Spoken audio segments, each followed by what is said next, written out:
What happens when justice turns its back on the truth? Two different men, two different stories, but the same haunting outcome. Convicted for crimes they didn't commit. This is not just true crime. This is justice. Gone wrong. West Memphis, Arkansas, 1993. A small town. A horrifying discovery. 3 young boys murdered. Their bodies found in a ditch near a wooded area known as Robin Hood Hills. The crime shocked the community. Brutal, senseless, incomprehensible. The pressure to find answers was immense. The town needed justice. Someone had to pay. And in the haze of grief and fear, 3 teenage boys became the perfect suspects. Damian Eccles, Jason Baldwin, Jesse Miskelly Jr. They wore black. They listened to heavy metal. They were outsiders. But that was all it took. No physical evidence. No eyewitnesses. Just suspicion and a confession. Jesse Miskelly, a mentally impaired teen, was questioned for hours, alone, confused, and under pressure. Eventually, he broke. He told the police what they wanted to hear. He confessed. But parts of his confession didn't match the facts. Times were wrong. Details didn't add up. It didn't matter. The media called them satanic. The town called them killers. The court called them guilty. Damian Eccles was sentenced to death.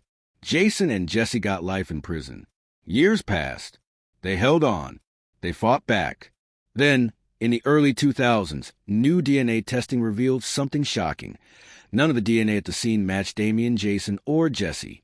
Instead, it pointed towards someone else, a stepfather of one of the victims. But even then, the system hesitated. In 2011, after 18 years behind bars, the West Memphis Three were offered a deal, an Alfred plea, a strange compromise. They could maintain their innocence, but legally plead guilty in exchange for their freedom. Backed into a corner, they accepted. They walked out of prison, but their names were never cleared. Freedom came, but justice never truly followed. If it could happen to them, if a confession without truth could ruin 3 lives, then how many more Malcolms are waiting? Malcolm Raines was a high school teacher in South Side Chicago. Respected, reserved, quiet. He lived a simple life. Morning coffee, lesson plans, long walks, and Sunday sermons. Until one night changed everything. A young woman stepped forward, tearful, trembling. She said Malcolm had assaulted her. It happened at a party. She didn't know him by name, just that he was there. She pointed. She whispered. The police arrested Malcolm at school. He was stunned. No one believed him. There was no physical evidence. No witnesses. Just her word and his confusion. Malcolm said he didn't remember the night. He had stayed home, marking papers, watching the news, but he had no alibi, no camera, no proof. His trial lasted 5 days. The jury took just 3 hours. Guilty. He was sentenced to 25 years in prison. The world moved on. Malcolm didn't. Behind bars, he wrote every day to reporters, lawyers, advocates, anyone who would listen.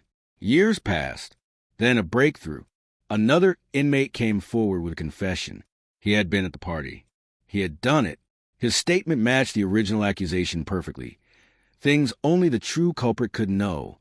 The court reopened Malcolm's case. DNA samples were tested. The other man's DNA matched. Malcolm's did not. After 11 years, Malcolm was released. The courtroom was silent.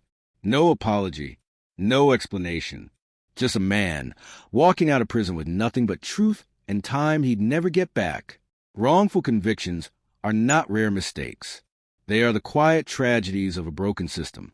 They are not just stories. They are stolen lives. The West Memphis Three lost 18 years. Malcolm Raines lost 11. How many more sit behind bars, waiting for someone to believe them? Because sometimes justice doesn't come with sirens and gavels.